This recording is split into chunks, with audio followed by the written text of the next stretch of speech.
ભરૂચમાં શીતળા સાતમના પવિત્ર તહેવાર શ્રદ્ધાપૂર્વક ઉજવાયો હતો। ખાસ કરીને જાડેશ્વર સ્થિત પ્રાચીન શીતળા માતા મંદિરે ભક્તોની ભારે ભીડ જોવા મળી હતી।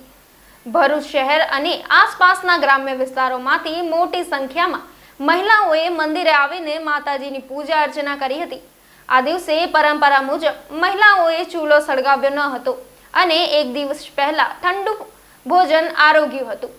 ભક્તોએ પોતાના પરિવારના સ્વાસ્થ્ય, સુખ અને શાંતિ માટે માતાજીને આશીર્વાદ માંગ્યા હતા। સમગ્ર ભરૂચમાં શીતળા માતાના મંદિરોમાં ભક્તિમય માહોલ છવાયું હતું। ओम वसुदेव सुतम देवम कंसचाणूरमर्दनम देवकी परमानंदम कृष्णम वंदे जगद्गुरुम। जय माताजी, महादेव हर, नर्मदे हर। आज रोज पवित्र श्रावण महीनानी शीतला सातम એટલે કે માં જગદંબા શીતળા માં માટે આરોગ્યની દાત્રી કીધી છે।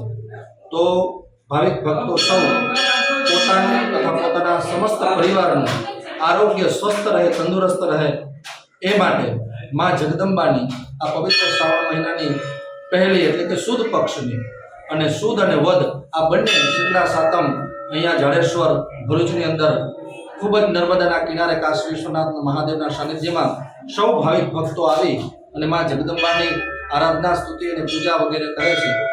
અને આ પવિત્ર શ્રાવણ માસની અંદર શીતળા સાતમનું ખૂબ મહત્વ છે કે પહેલું સુખ, આપણી ગુજરાતીમાં કહેવત છે કે પહેલું સુખ તે જાતે નરિયા, તો આપણું શરીર તંદુરસ્ત રહે, સ્વસ્થ રહે એ માટે માં જગદંબા શીતળા માતાની આરાધના આવશ્યક જીવનમાં બની જાય છે।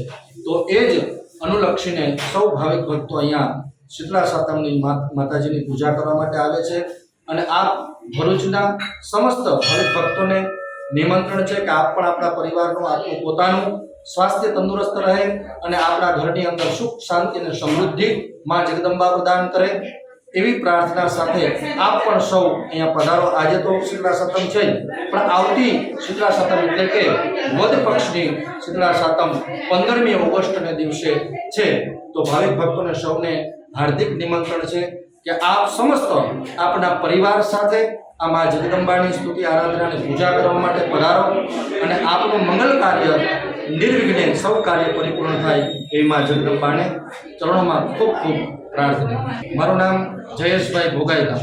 હું ઘણા વર્ષોથી અહીંયા શીતળા માતાનું મંદિર, કાશી વિશ્વનાથ મહાદેવના મંદિરની અંદર પૂજા વગેરે કરું છું અને અહીંના મૂળ સ્થાપક બજરંગગીરી બાપુ અને અત્યારે હાલના મહંત શ્રી દામોદરગીરી મહારાજ અહીંયા સમસ્ત આશ્રમનું સંચાલન કરી રહ્યા છે। ખૂબ જ વ્યવસ્થાપૂર્વક સંચાલન કરી રહ્યા છે અને એમની છત્રછાયામાં એમના આશીર્વાદથી હું પણ જેટલી થાય એટલી બને એટલી માં જગદંબાની અને કાશી વિશ્વનાથ મહાદેવની આરાધના અને સેવા પૂજા કરું છું। જય હિન્દ।